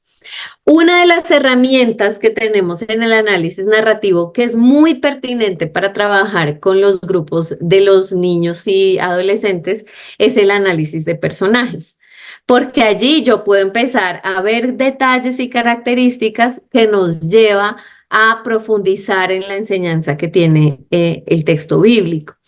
Entonces, en el análisis narrativo hay un prodigioso interés en examinar cómo el narrador construye sus personajes, ¿sí? Cómo los bosqueja, qué detalles nos cuenta, qué se dice de ellos. Eso es súper importante tenerlo en cuenta. Y hay algunas clasificaciones, esto es un poquito más técnico, pero vale la pena que lo escuchemos, que incluso hoy cuando uno estudia en primaria o en bachillerato, decimos acá en Colombia, en secundaria, se hace análisis de personajes de cualquier texto literario y se clasifican de esta forma. Entonces, hay dos maneras de estudiarlos y es una por el grado de presencia en el relato y otra es de acuerdo a los rasgos que caracterizan al personaje. Ya les voy a aclarar un poquito cómo es. Entonces, miren, tenemos de acuerdo al grado de presencia, qué tan presentes están, pues tenemos a uno que siempre va a ser el protagonista. Hay unos que son como un telón de fondo que denominamos los figurantes y hay otros que denominamos como personajes secundarios que en análisis narrativo se denominan personajes cordel. Entonces es qué tan presentes están en el relato. Entonces en el nuestro, ¿quiénes serían protagonistas? ¿Quiénes figurantes y quiénes cordel? ¿Quién se anima a clasificarlos a los del texto de Naamán, de acuerdo a su grado de presencia en el relato? ¿Quiénes serían los protagonistas? Naamán, el protagonista, Naamán, obviamente. La muchacha también. la muchacha, gracias Maritza. Sí, claro, si ella no hace su acción, no hay historia, no hay relato. Y finalmente nos falta uno, Maritza, protagonista. El profeta. El profeta, Ay, ¿cierto? profeta, Eliseo. Eliseo, que también es fundamental. Ellos tres serían protagonistas, pero sí tenemos por ahí unos secundarios y quizás un telón de fondo. ¿Quiénes podrían estar en esos roles? La esposa de Naamán. Listo, la esposa de Naamán, ¿cierto? Que también juega un papel al contarle a su esposo lo que la muchacha le ha dicho. Y por ahí Los ahora siervos. Iber también hablaba de unos que resultaban importantes. Y los siervos que acompañan a Naamán. Los siervos y el Exactamente. rey. Los siervos Claro. y el Los rey, criados, los los criados. criados. Entonces, miren cómo ahí yo empiezo a identificar personajes y a darles un lugar dentro del relato. Tal vez el secundario, quienes ejercen una acción muy importante son esos siervos y la esposa. Y quizás el rey, que no interviene directamente, pero está y hace parte del relato, lo podríamos considerar un figurante, ¿sí? O sea, también está allí presente, pero no es, digamos, de los que tienen esas acciones más relevantes.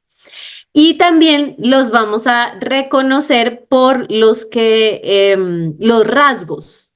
Cuando un autor nos da mucha información sobre el personaje, creo que acá tenía esto. Ah, sí. Bueno, acá está en la presentación lo que acabamos de hablar. El figurante desempeña un papel simple, un papel pasivo, casi pasivo, un telón de fondo en el relato. Y el cordel es el que tiene un papel menor o único en el desarrollo de la trama. Ahí ya están como los detalles para que los podamos empezar a clasificar. Y por otro lado tenemos estos que son el personaje plano, donde no se nos da mucha información, ¿sí? Tenemos solo un rasgo. Por ejemplo, bueno, ahí dice, los fariseos en el relato de las espigas arrancadas, o sea, solo están ahí, a veces solo hacen una presencia, pero no nos da mucha información del personaje, entonces lo consideramos plano. Y hay otros que son considerados personajes redondos, donde nos dicen muchos detalles de ese personaje y que con frecuencia son también los protagonistas del texto. Entonces tenemos, bueno, ahí tiene un ejemplo de Marcos 3 de la curación de un sábado, pero tenemos en este relato para hacerlo con el texto que estamos estudiando. Entonces, de Naamán, que es uno de los personajes, sabemos el rango que ocupaba, que tenía una esposa, cómo se había comportado, que le había ido bien previamente, ¿sí? Nos empieza a dar más información y esa información nos ayuda a construir mejor la información de este personaje. Entonces, miren este cuadrito que les quiero proponer, o bueno, estas preguntas, para que ustedes hagan análisis de los personajes, de los relatos que estamos estudiando. ¿Cómo lo describe el autor? ¿Sí? ¿Qué detalles nos da del personaje? ¿Cómo se puede clasificar? Figura, protagonista, figurante, cordel, si es plano, si es redondo, qué tanta información tenemos del personaje.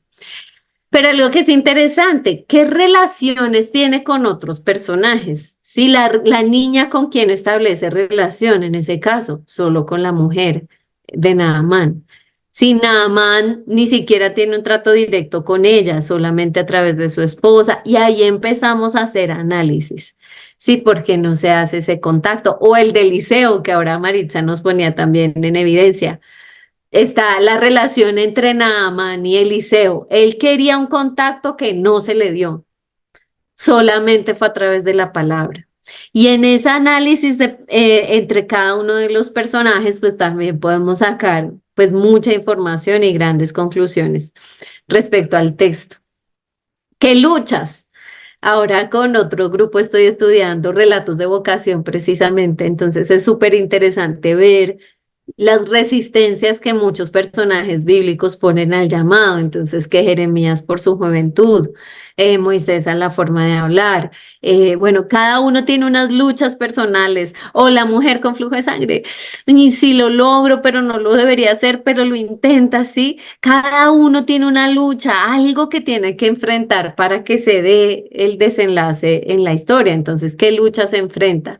¿Qué transformaciones? Miren, Naamán es transformado de la experiencia de enfermedad a la experiencia de sanación, de curación de su situación, o sea, vive un proceso completo de transformación y en eso haríamos el análisis.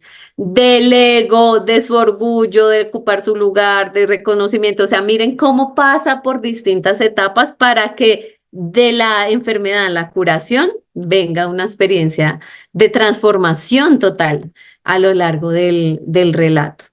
Y entonces podemos hacer también este cuadrito en el que ponemos un personaje, Naamán. Características físicas, ¿qué nos dice? Está enfermo, tiene lepra. No físicas, entonces alguien podría decir, es como orgulloso, sí, por el lugar que ocupa, por el cargo, por no sé qué. ¿Qué pensamientos nos transmite de ese personaje? ¿Qué sentimientos nos transmite el texto? Sí, entonces muchos detalles que le podemos empezar a analizar a los distintos personajes que aparecen en un relato. Sí, este sería una de las herramientas que podemos utilizar aquí en el análisis narrativo. Y otro que es fundamental en la Sagrada Escritura es el análisis de los verbos. Los verbos son fundamentales porque todo el hebreo bíblico y la mentalidad de hebrea es un lenguaje fundamentalmente verbal. Cuando uno estudia el idioma hebreo, se da cuenta y uno, por ejemplo, en mi caso, todo un semestre estudiando los verbos, porque los verbos son muy importantes a la hora de construir el mensaje o la enseñanza. En todo, un versículo en la Tanakh, que es o la Biblia hebrea o el Antiguo Testamento, contiene no menos de 3 verbos. Sí, o sea, en un solo versículo, 3 verbos, 3 acciones. Entonces es súper importante nosotros fijar nuestra atención en los verbos o en las acciones que están allí, porque todo el pensamiento semita gira alrededor de esas acciones de los personajes. Entonces vinculamos lo anterior. Ya conocí y pude describir en detalle a mi personaje. Entonces ahora miro qué acciones tiene cada uno de esos personajes. Miren cómo lo hago. Entonces establezco el personaje y voy a decir qué hizo. Habló, se dirigió, lo que decíamos con Jesús ahorita, tocó, le hablaron. Cada una de esas acciones me va a permitir descubrir qué acción de Dios hay allí en el texto. ¿Sí? ¿Cómo es que Dios se involucra en la historia para poder llevar a cabo esta experiencia de salvación, de curación, de restauración, de un mensaje de esperanza o de corrección? ¿Sí? Y eso, cómo logramos ver esos detalles que hay en el texto haciendo este vínculo entre el personaje en una descripción muy detallada del mismo y luego de las acciones que cada uno hace. Si tuviéramos media hora más, sería súper chévere empezar a hacer este cuadro y decir, Naamán, ¿qué hizo? ¿Qué podemos describir de cada una de las cosas que él hizo? Eliseo, la niña, y cada uno, si yo estoy en un grupo con niños, entonces, ¿qué voy a resaltar mucho? Las acciones que la niña expresa, ¿sí? ¿Cómo lo hace? ¿Qué fueron los verbos que describen sus acciones? Y así con cada uno de ellos. Entonces, la intención es que ustedes, cuando se animen a hacer estos análisis, empiecen a hacer, miren, una lectura minuciosa. Esa es mi intención hoy con la clase, y es que ustedes puedan decir, verdaderamente hay que tomarse un poquito más de tiempo para analizar los textos y poder descubrir cada una de estas características que tiene. Y de ahí, miren, uno dice, "Ay, me dijeron que haga, no solo para niños, pongámoslo en contexto de adultos, una enseñanza de 1 hora, y yo qué voy a decir en 1 hora". Uy, si ustedes hacen un ejercicio de estos, ya tienen hasta mucho para decir y les va a tocar centrar y enfocar una enseñanza, porque uno hace un análisis detallado del texto y va a tener mucha información, esas riquezas y esos tesoros que tiene la escritura y que nosotros lo necesitamos es aprovechar poniéndole un zoom a la Biblia, mirándolo como con un microscopio, ir a ver el detalle que tiene el texto y allí pues grandes riquezas que podemos encontrar. Entonces, haciendo una síntesis, miren el recorrido que hemos hecho desde hace 8 días. Delimitar el texto, hacer análisis de contextos, entender cuál es el género literario de este pasaje bíblico que yo voy a compartir, Mirar con detalle las palabras, las frases, el párrafo, qué es lo que está tratando a nivel literario. Y finalmente aterrizo en un análisis narrativo en el que me enfoco en estudiar los personajes y sus acciones. Y después de que yo hago este recorrido como análisis del texto, porque estoy, miren, sacando conclusiones en cada uno de estos pasos, pues he hecho este ejercicio sencillo pero provechoso de exégesis para entender, bueno, qué dice el texto. Ya estoy sacando qué le dice a los niños de mi comunidad de 4 a 8 años en Colombia. No, todavía no he llegado allá. Apenas estoy explicando el texto, entendiéndolo, sacándole provecho a cada uno de sus detalles y con un propósito. Porque es que la exégesis, miren, el texto, los contextos, el análisis literario y el narrativo me conduce a algo. Todo eso que hemos venido hablando, dialogando, las conclusiones, sus participaciones, nos están llevando a hacer un ejercicio de teología, ¿sí? Las conclusiones de la exégesis nos deben conducir a decir, bueno, la teología, ¿qué quiere decir esto? Lo que Dios quiere transmitir a través de esto, de este texto, ¿qué es? Sí, después de todo este ejercicio, nosotros ya tenemos muchas ideas acá. Y es decir, bueno, ¿qué es lo que Dios nos quiere comunicar? O le quiso primero comunicar a esos destinatarios iniciales del texto. ¿Qué es lo que se quiere comunicar en este texto? Ya tenemos suficiente información para ir lanzándonos a decir, bueno, la intención de este texto, por lo menos en sus primeros destinatarios, es, mira, Bray Eber dijo, la lectura contextual. Estamos haciendo una lectura contextual que nos lleva a comprender con qué intención tenemos ese texto hoy en la Biblia, qué es lo que Dios quiso transmitir a través de él. Para dentro de 8 días, ahí sí, hacer el puente hermenéutico y hacer la actualización. Todavía no hemos llegado a qué nos dice hoy a nuestro grupo de niños. Eso lo vamos a ver dentro de 8 días. Pero les pregunto, y como conclusión y para escuchar sus aportes de hoy, ¿qué creen ustedes que es la teología de este texto de segundo libro de Reyes, de este texto de Naamán en relación con la niña? ¿Qué creen ustedes que fue la intención de Dios de que este texto quedara consignado en la escritura? Con esto que hemos ido analizando, pues brevemente con la participación de ustedes en cada uno de los aspectos que hemos ido analizando. ¿Quién se anima a dar una conclusión y qué piensan de cómo vamos en este proceso hasta hoy de estas herramientas que hemos venido compartiendo?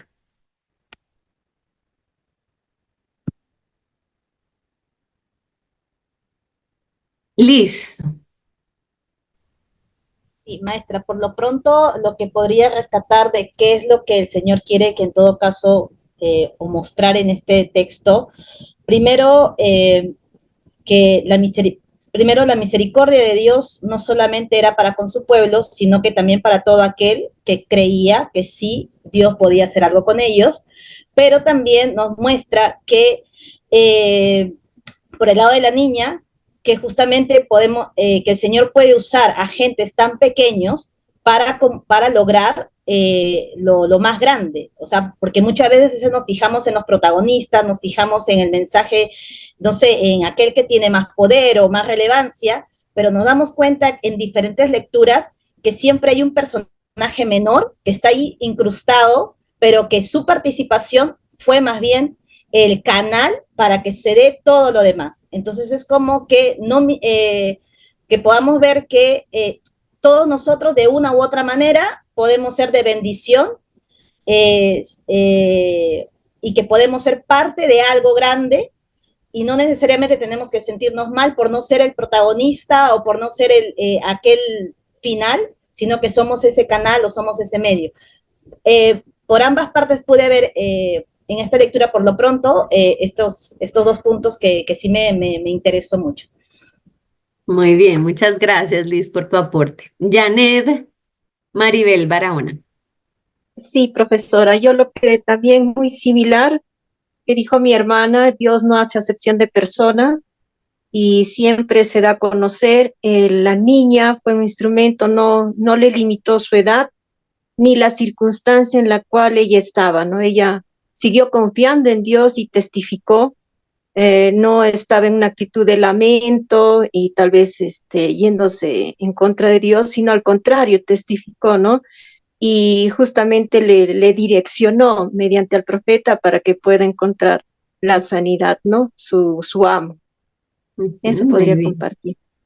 Gracias, Janet, muchas gracias. ¿Alguien más quiere compartir? Además, también de cómo se sienten respecto a estas herramientas, ¿creen que las van a poder usar ahora en sus estudios de texto para los grupos o las personas con quienes ustedes comparten? Bueno, profesora Lady, agradecerle, verdad que es una temática muy importante. En este pasaje nosotros vemos el poder de Dios obrando y la fe también aquí, porque aquí juega un papel muy importante la fe. Cuando se activó la fe, hubo la sanidad, hubo el milagro, y vemos que el Señor no hace excepción de personas también. A pesar de ser un extranjero, la bondad de Dios se manifestó. Y bueno, mostrarle que estamos esta semana acá en nuestra escuela bíblica, aquí en Nos la estaba iglesia. viendo atrás. Tenemos, tenemos que el lema de la semana es: mi vida es un viaje, mi vida es un viaje, y hay una maleta, hay un autobús, bueno, organizando todo. Anoche predicaron mis dos niños varones. Anoche el servicio fue dirigido nada más por los niños, y yo tengo tres, tengo dos varones y tengo una niña. Ujú. Y los dos niños pues pusieron la palabra de Dios, una gran bendición. Ay, qué Gracias por bueno, compartir Iber. todo esto. Qué bueno, me alegra mucho saber que ya estamos poniendo en práctica todo lo que hemos venido aprendiendo, que en sus comunidades viven esta experiencia y que los niños tengan ese protagonismo de reconocer el lugar que también tienen en nuestra iglesia. Qué chévere. Tichi, te escuchamos. ¿Cómo están, profe? Sí, la verdad que se aprende muchísimo en esto, en cómo podemos nosotros analizar, desmenuzar hasta donde se pueda. Y en cuanto a lo que estamos leyendo de Segunda de Reyes, ¿verdad? Así como dijo el hermano, el amor, ¿verdad? Dios no hace excepción de persona. A mí me toca mucho la inclusión, ¿verdad? Dentro de la iglesia, en el contexto bíblico que vos podés hablar de esto, ¿verdad? Para los niños con capacidades diferentes, porque es en lo que yo me quiero enfocar, porque tengo un niño con TEA. Entonces, amo, ¿verdad? Cuando la palabra de Dios habla de eso, que Dios no hace excepción de personas, que Dios está hasta en el mínimo detalle en las emociones de tanto Naamán y Eliseo, como veía las cosas diferentes, pero Dios siempre se refleja en su amor. Y que la fe es tan importante en todo lo que nosotros hacemos, ¿verdad? Porque de nada sirve sin fe, dice su palabra, ¿verdad? Tener esa fe en el Señor de que Él lo va a hacer, pero nosotros tenemos que tomar la decisión de creer en Dios, porque a veces conocemos de Dios, pero creer en Dios es otra cosa y saber de Él, ¿verdad? Me pasa con mi hijo que yo creo en que Dios tiene un propósito para con Ezequiel, ¿verdad? Aún siendo un niño, ahí se le escucha gritar, siendo un niño autista, ¿verdad? Dios le va a usar y veo la gracia de Dios en cada proceso, en todo lo que Él hace, en su crecimiento, ¿verdad? Y enfocarme en Él y en tantos niños demostrarle también el amor de Cristo a ellos, de acuerdo a lo que ellos entiendan, que para mí es importantísimo porque tengo alumnos también con capacidades diferentes, entonces a eso es lo que me enfoco, a poder mostrarles también el amor de Cristo a ellos y también a sus familiares, porque son personas que no conocen a Cristo. Estoy en un colegio que los padres no son cristianos, entonces hay muchos niños con capacidades diferentes y ahí es justamente donde yo quiero enfocar el amor de Cristo, tanto para los chicos como para los padres que creen que sus hijos no pueden lograr a llegar a ser como los demás, ¿verdad? Claro que pueden llegar, pero solamente de manera diferente y hacerles llegar también el amor de Cristo. Ese es lo que yo me quiero enfocar para aquellas personas y padres de familia que de repente eso les lleva a tantas cosas, ¿verdad?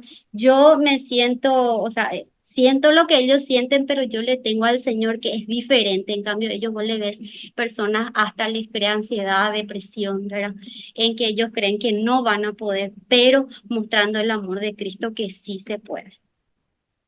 Ay, gracias, Tichi, por compartirlo y nos unimos a ti en oración apoyando esa labor. También tengo personas cercanas con sus hijitos con TEA y pues están en estos retos de cómo compartir la fe y yo sé que es una gran inquietud para ti, para todas estas familias y que el Señor de verdad te siga iluminando y llenando de sabiduría porque también creo todas las vidas tienen dignidad, propósito y lo importante es entender y discernir cuál es la mejor manera de compartir este mensaje de salvación con ellos. Entonces, bueno, te acompañamos con todo el corazón y en oración en esta gran labor.